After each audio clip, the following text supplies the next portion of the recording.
Hi, welcome to AP Chem, Unit 4 Speed Review. I'm Jim Burnham.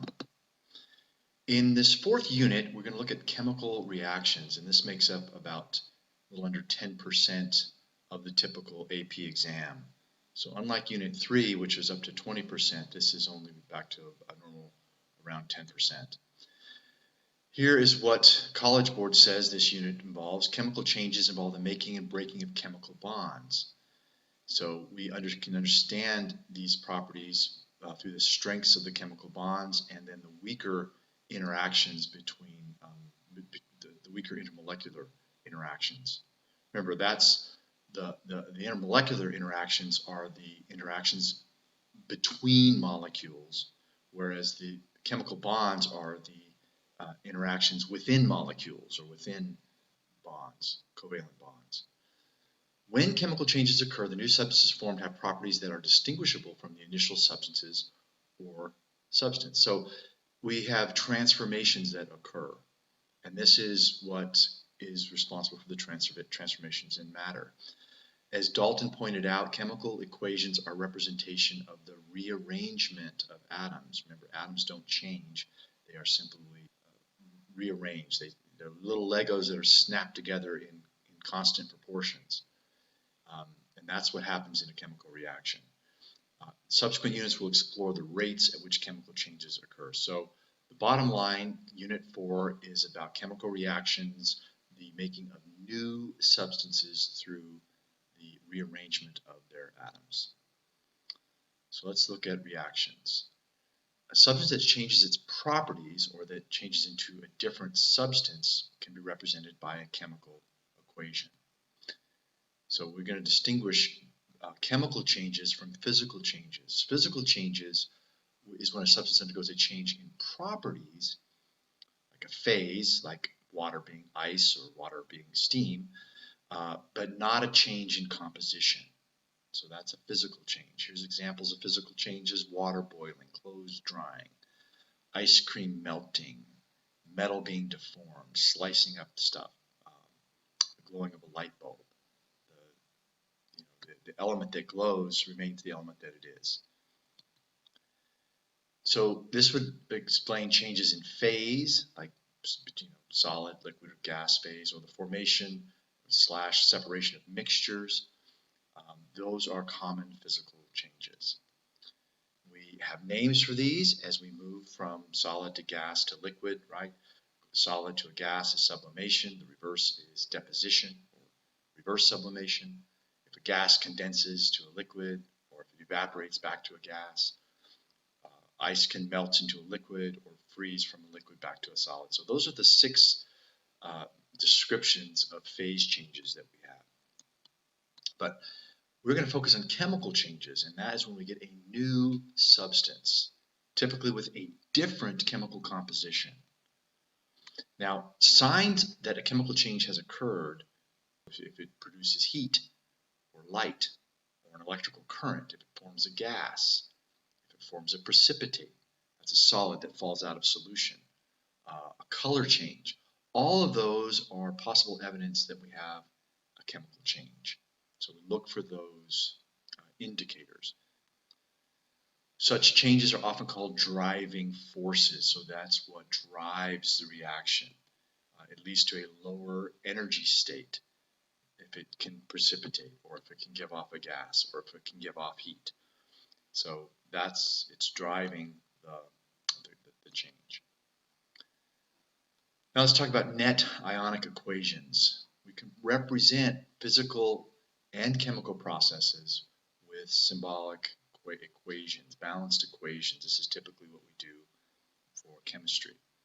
And so here's an example of a typical chemical equation, right? On the left side, you have the reactants. On the right side, you have the product. The reactants yield the products. The coefficient in front of the molecule tells us the number of molecules, or the moles, the molar ratio. These subscripts tell us the number of atoms in each particular molecule. These numbers down here tell us the states of matter, and we use those when appropriate when we're given them. It's especially important in aqueous solutions to use states of matter to keep track of things. So we want to explain the relationship between the macroscopic, that's the everyday, big level properties of a substance, and the particulate level structure of the substance, and the interactions between those particles. And so we're going to represent the macroscopic properties by looking at these atomic level or particulate level interactions. Chemical equations represent chemical changes, and as we mentioned before, they are a result of the rearrangement of atoms into new combinations. So here is the reaction between methane, which is represented here as this is the carbon and these are the hydrogens, plus 2 oxygen molecules, yielding carbon dioxide and water. So this is a symbolic representation of this chemical equation. Here's another way to represent that. And again, we notice that we're just rearranging the atoms. We're taking these diatomic molecules and we're snapping them together in a new way to get water. Thus, any representation of a chemical change must contain equal numbers of atoms of every element before and after the change occurred. So if we go back here, right, we have 4 hydrogen atoms plus 2 oxygen atoms, and all of them are accounted for on the product side. And so that's called the law of conservation of mass. We have to keep track of all the parts. We can't magically invent or disappear any of the atoms. We have to account for all of them throughout. Equations thus demonstrate that mass is conserved in all chemical reactions, and we can see this experimentally. If we decompose mercuric oxide, for example, if we take 100 grams of it and we decompose it into mercury and oxygen, and we capture all the parts, we'll notice that the weight of the products is exactly equal to the weight of the reactant. So we use balanced molecular, we use complete ionic, and what's known as net ionic equations to represent a chemical reaction. And the form we use depends on the context. Sometimes we'll start with a molecular equation, and then we'll break it into its ionic, complete ionic form, and then reduce it to its net ionic form. All right, representing reactions. We can represent balanced chemical equations, and we can translate them into particulate representations, a particulate representation of what's going on here with this chemical symbol. So CH4 represented here as a particulate plus 2 oxygen. Again, we have this combustion reaction, and here's how we keep track of the various particles. Now that takes us to physical and chemical changes. Processes that involve the breaking and the formation of chemical bonds are typically classified as chemical processes. So processes that involve only changes in the intermolecular interactions, such as a phase change, are typically classified as physical processes. So that's important. Breaking and forming bonds is going to be an intra. That's going to be breaking the bonds within molecules to form other rearrangements. That's an intra force that we're breaking, whereas the intermolecular is the force between molecules, and that's a much weaker force. And that's what's responsible for our typical physical properties: melting point, boiling point, particular phase at a given temperature. That's governed by intermolecular forces, IMFs. But we are going to be talking about breaking intramolecular forces, the bonds inside of the molecules, or the compounds. Now, sometimes we have a physical process that involves the breaking of chemical bonds. So, for example, when we talk about something like the dissolution of a salt, an ionic compound in water, we can describe that either as a physical process or a chemical process, because we are breaking the ionic bonds of that ionic network lattice, and we're forming ion dipole interactions between the ions and the solvent. So this would be an intra-breaking, and then this would be an IMF formation. So you could describe that as either a physical process or a chemical process. depending on how you're looking at it. Stoichiometry, that's just the fancy word for keeping track of all the atoms or all the moles and making sure everything balances on both sides of the equation. There's no mass is lost or gained when we have a chemical reaction. Matter cannot be created or destroyed, so the starting mass must equal the total resulting mass. And because atoms have to be conserved during a chemical process, it's possible to calculate product amounts by using the known reactant amounts, or to calculate the reactant amounts given the known product amount. So with a balanced chemical equation, we can then take a given amount of reactant and calculate what our expected product should be, or vice versa. We use the coefficients of a balanced chemical equation to give us the proportionality of either the molecules or the moles of the substance involved in the reaction. And so this takes us to the very important mole concept. Stoichiometric calculations can be combined with the ideal gas law and calculations involving molarity to quantitatively study gases and solutions. So we're going to use all of these things that we've developed, right? Our ideal gas law, volume, so we know at standard temperature and pressure, the volume of any gas is 22.4 liters per mole. And remember our molarity calculations, and molarity times volume equals the number of moles. So here's a basic stoichiometry problem. What's the volume of carbon dioxide that forms if we start with 5.25 grams of calcium carbonate at this pressure and at this temperature? So what we notice is this is not at standard temperature and pressure. Okay, so the first thing we're going to do is we're going to calculate from grams to moles, and then that takes us to mole island, and then that will tell us the moles of our product. All right, so we're going to go from mass to mole, mole to mole, and then that will give us moles of CO2. So we just start here, right? 5.25 grams. Here's our molar conversion to convert it to moles, and then we use our ratio. We see that 1 mole or molecule of this gives us 1 mole or molecule of this. So it's a 1-to-1 proportion, the molar proportion. So we plug that in, and so we get 1.26 moles of carbon dioxide. And we could plug this into the ideal gas law to find the volume in liters. That brings us to titration.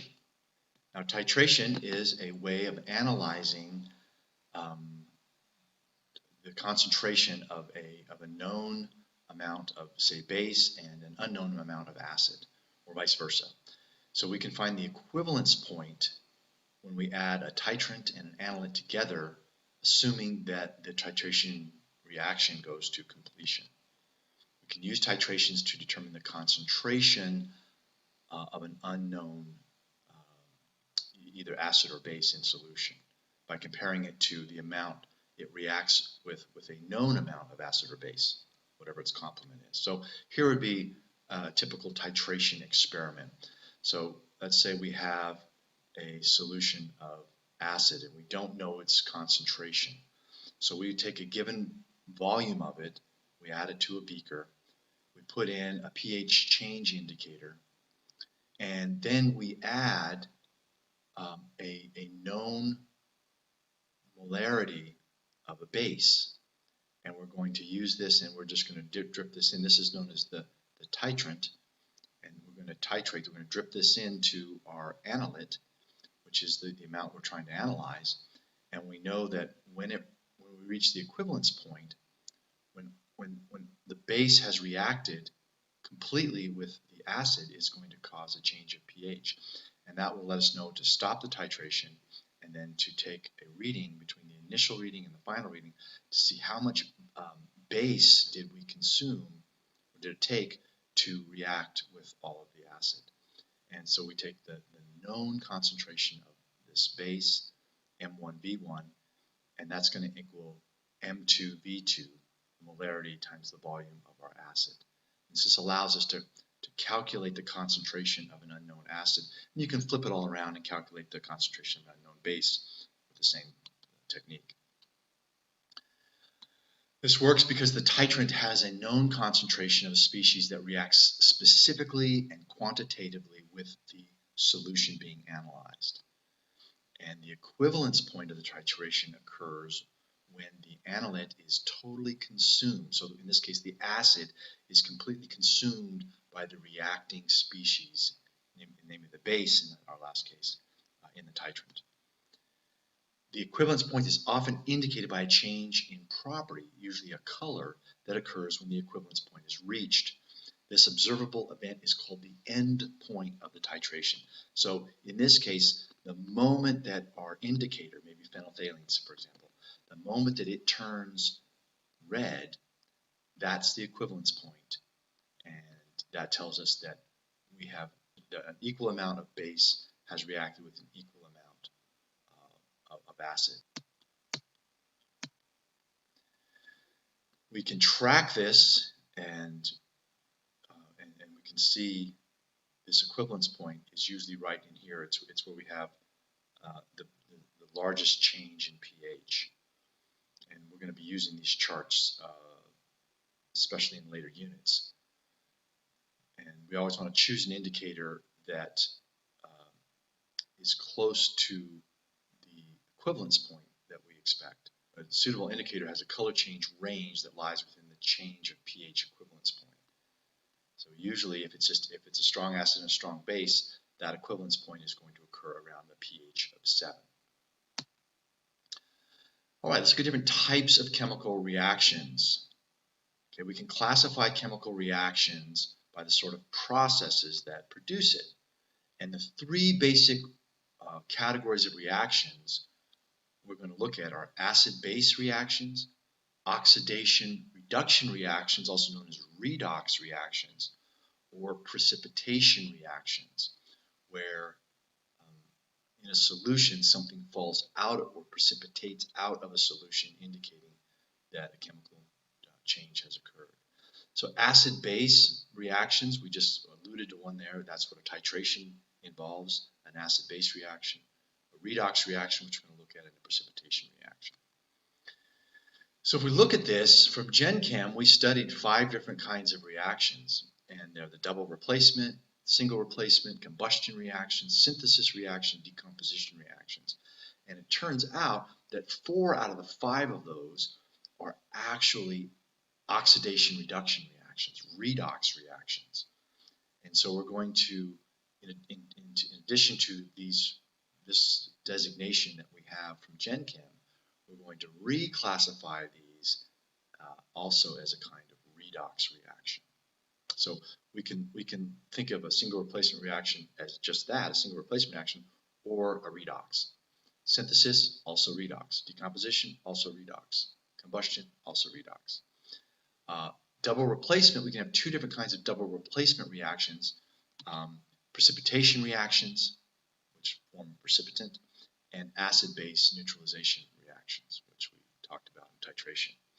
Those are both examples of a double replacement. Acid-base reactions, okay, that's these, the titration stuff. It involves a transfer of 1 or more protons between chemical species. So here are the 4 components of an acid-base reaction. Remember, acid in this context is going to indicate something that donates hydrogen. So it gives up hydrogen, creates extra H+ in solution. A base is going to be something that, in this case, accepts H+. So in this case, so we have HCl, that's going to break up, and the H is going to disassociate from the Cl, because that's what acids do. In this case, they donate an H to the solution. The NaOH is going to break up, and this OH is going to then combine with this H and form water. So we call this the acid. It donates the hydrogen. We call this the base. It accepts the hydrogen. The conjugate base is what remains of the acid after it loses this hydrogen. So if you kick off this hydrogen, what's left is the conjugate base. That's this. And what the base becomes, once you add that extra hydrogen, that becomes the conjugate acid. And so here's the payoff here really is the only difference between an acid and its conjugate base is the presence or absence of a hydrogen. So this has the hydrogen, this lacks the hydrogen.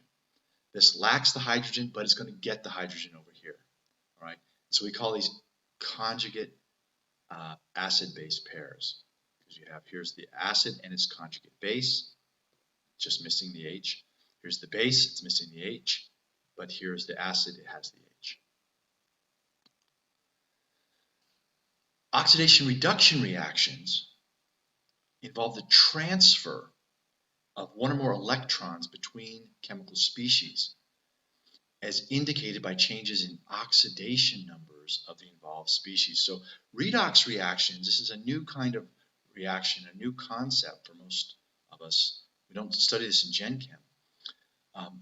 So redox is going to be, we're going to track the transfer of electrons between one species that gives them up and another species that gloms onto them.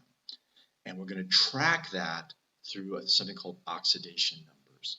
So we've got two concepts we're going to combine together to help us wrap our heads around this oxidation reduction or redox reactions. So here's a typical redox reaction, okay? And again, redox is a combination of reduction and oxidation.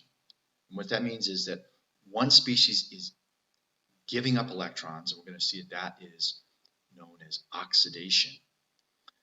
And the other species is going to gain the electrons, and that's going to be known as reduction. And the reason we call it oxidation and reduction is, let's start with reduction. If it gains electrons, then its net charge is going to go down, right?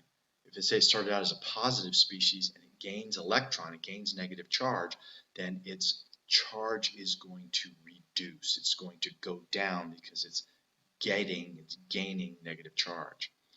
Whereas oxidation is going to be giving up electrons, and so its charge is going to go up. It may go from a neutral charge, give up some electrons, and then it's going to have an increasingly positive charge. So its number is going to increase as it gives up electrons, whereas the oxidation number of the thing that gets reduced or gains the electrons is going to come down.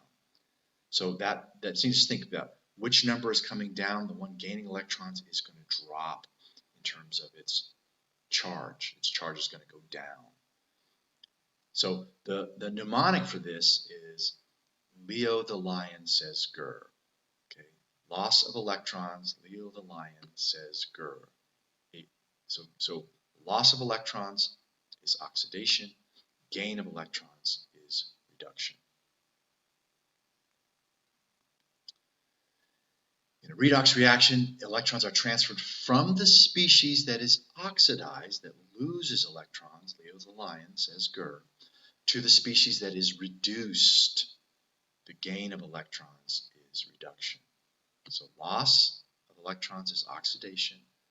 Gain of electrons is reduction.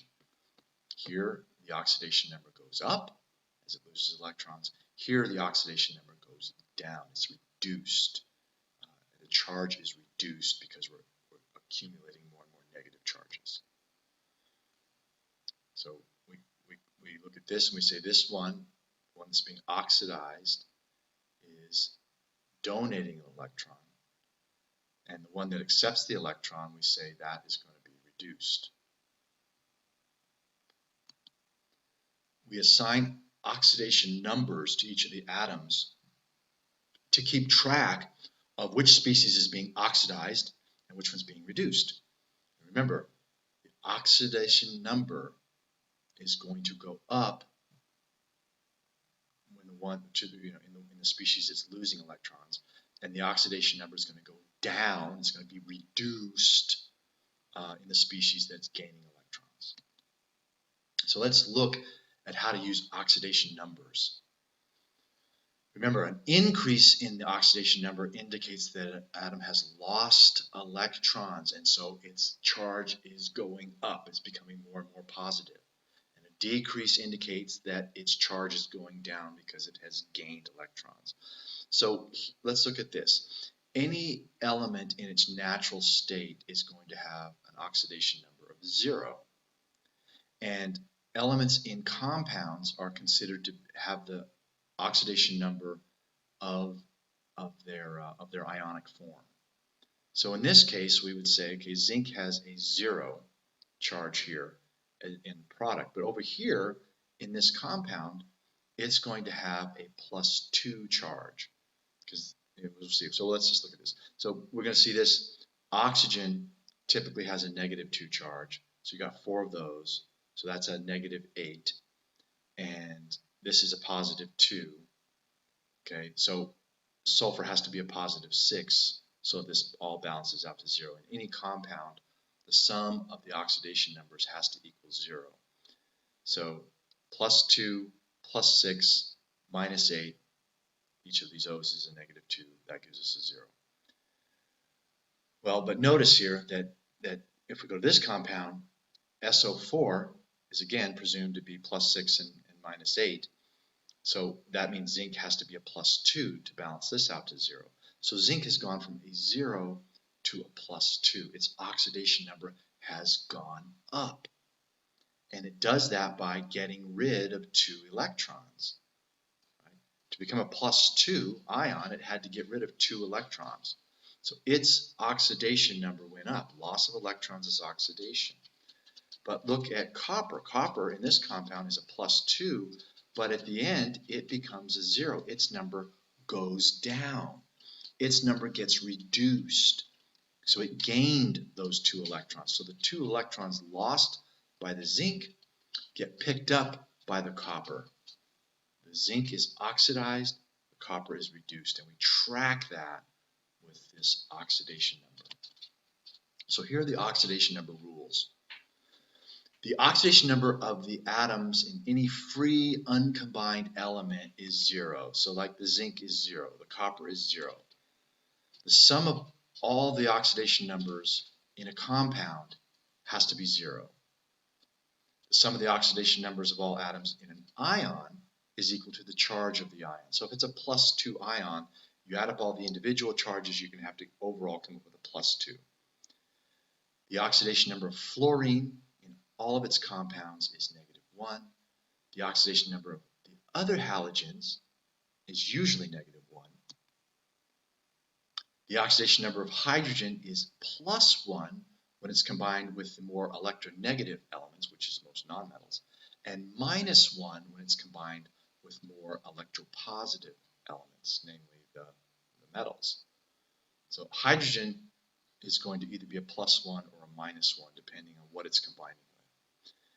The oxidation number of group 1 elements is always +1. Take that to the bank. The oxidation number of group 2 is always +2. Very helpful. Take that to the bank.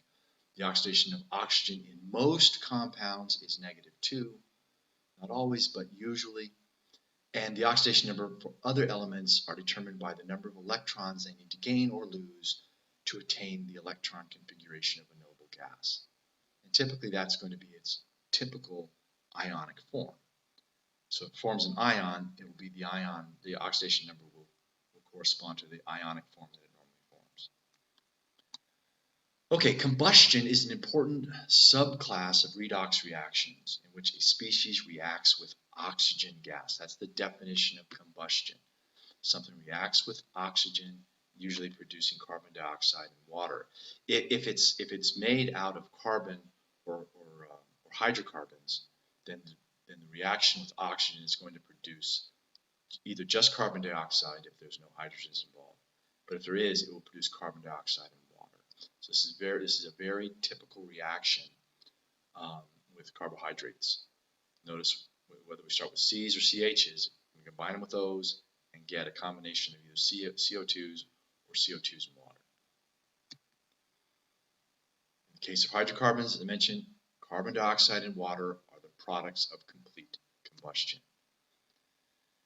What about precipitation reactions? Well, they frequently involve ions in aqueous solution. So you mix ions in aqueous solutions, usually two solutions mixed together, and then something in the combined solution will become insoluble. And that insoluble ionic compound will drop out of solution, producing a precipitate, clumps. And those clumps that come out of the solution tell you, I have a reaction, a chemical reaction. Something has precipitated out. And so we're going to look at the precipitation rules and so on. But here's an example of a precipitation reaction. Right? So you're going to combine Ki, potassium iodide, with lead nitrate. Both of these are colorless solutions. But when you combine them, what happens is you get a double replacement, and this lead combines with this iodide and to make lead iodide, and that lead iodide is insoluble, and it drops out of the solution, and it forms this beautiful yellow precipitate, indicating, we have something coming out of that solution. So this is an indication of precipitation, and this will settle to the bottom of the container. The only precipitation rule that you absolutely need to know: all sodium, all potassium, all ammonium, and all nitrate salts. So anything built out of a sodium and something, sodium chloride, sodium fluoride, sodium hydroxide, whatever. Anything built with a sodium is going to be soluble in water. Anything built with a potassium, so any compound, ionic compound or salt built with potassium is going to be soluble. Ammonium salts, nitrate salts, all soluble in water. So think of this span, right? Sodium, potassium, ammonium, nitrates, all soluble. That's really the only essential precipitation rule. Now there are other solubility rules that I think are very helpful, and so I'm going to give them to you here. So sometimes the more you know, the easier things will be. This is known as the NAG-SAG rule. Right? So nitrates, acetates, and group 1. So it's similar to our span rule. Nitrates, acetates, and group 1, plus sulfates, ammonium, and group 17. That's the halogens. These are almost always soluble. And the exceptions to the NAG-SAG rule are PMS. So if you have, for example, a group 17, if you have lead chloride, or mercury chloride, or silver chloride, that is going to be an exception to the salt being soluble. Likewise, you have calcium, strontium, and barium, sometimes known as Castro-Bear, or just CBS. So you got PMS and CBS are the exceptions to the NAG-SAG rules. There are more complicated solubility rules that are worth knowing, and you could look at these. But basically, anytime you have an alkali metal, lithium, sodium, potassium, rubidium, cesium, and ammonium ion, right? Those are all compounds containing those are going to be soluble. Nitrates, bicarbonates, chlorates are going to be soluble. Halides are going to be soluble, except when you have silver and mercury and lead. Sulfates are soluble unless it's sulfates of these. Typically insoluble are going to be your carbonates, your phosphates, your chromates, your sulfides, and your hydroxides, except those that are group 1. All right, so anyway, those are your solubility rules. Takes us to acid-base reactions. And remember, the goal here is to identify species as Bronsted-Lowry acids and bases and conjugate acid-base pairs based on proton transfer. Proton transfer just means hydrogen, H+ transfer. All right, we already looked at these in a little bit, but a Bronsted-Lowry acid is a proton donor. It donates H+. And a Bronsted-Lowry base is a proton acceptor. It accepts H+. That's the key. We've already looked at this. So here's HCl, right? We've already seen that that is a proton, right? An H+ donor. And this base is an H acceptor. So it will turn this from water into H3O, also known as hydronium. So this is the acid, right? Once it gives up that H, this is the conjugate base. It's the same thing as the acid without the H. This is the base before it accepts the H+, and here it is, the base becomes the conjugate acid. So remember, the conjugate is always going to be different from the acid. So if you have a strong acid, you're going to have a weak conjugate base. That's always going to be the case. So the conjugate is always going to be different from its acid in terms of its strength. Here are some examples of strong Bronsted acids: HI, HBr, HCl, sulfuric acid. So these are all strong acids. They tend to easily give up this H, 100% ionization usually, and that makes the conjugate base of that very, very weak. So we always identify the conjugate acid-base pairs. Remember, it's the ones that differ by a single H. So here's NH3, here's NH4. They're different by one H. So this is the base, and this is the one with the extra H that can donate. Here, this is the acid, and this is its conjugate base. They differ by an H+. So there's different acid-base systems. Typically, we think of the Arrhenius system, which is basically, hey, does it produce H+, that's an acid, or does it produce OH-, that's a base? Well, Bronsted-Lowry is basically, hey, is it an H+ donor or an H+ acceptor? And then Lewis comes along with a slightly different thing. It's actually more inclusive: electron pair acceptor, electron pair donor. We'll talk about him later. In aqueous solutions, water plays a super important role in many of the acid-base reactions because it has a unique molecular structure that allows it to both accept protons or to donate protons. So it can go both ways, and that is known as amphoteric. Amphoteric means it can serve as either an acid, donating an H, or as a base, accepting a proton, accepting an H+. So here is an example of water accepting an H+. So here, this would be the acid, this would be the base. This would be a Lewis base. This would be the acid, this would be its conjugate base. This would be the base, and this would be its conjugate acid. When an acid or base ionizes in water, the conjugate acid-base pairs can be identified and their relative strengths compared. And here's the phrase you need to know: the stronger the acid, the weaker its conjugate base. The stronger the acid, the weaker its conjugate base. So as we saw before, these strong acids, HCl, sulfuric acid, and nitric acid, these are strong acids. They ionize 100% in water, which means their bases are very, very weak. So it's a strong acid has a weak base. In contrast, right, a weak acid has a very, very strong base. Right? The stronger the acid, the weaker its base. The stronger the base, the weaker its acid. So they're inversely proportional. Again, you just want to be able to identify acid-base pairs. It's going to be the ones that differ by a single H. So here's H2S. That's the acid. It's got the extra H. Here's its conjugate base, HS. Here's HF. It's got the extra H. Here's its conjugate base without the H.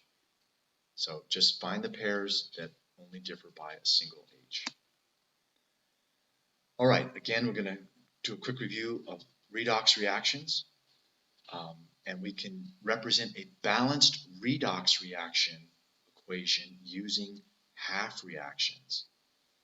So one way to balance redox reactions is simply to say, listen, I'm going to take each of these and balance them separately. So I'm going to notice that copper here goes from an oxidation number of 0, it's in its elemental form, over here to a +2. So its number goes up.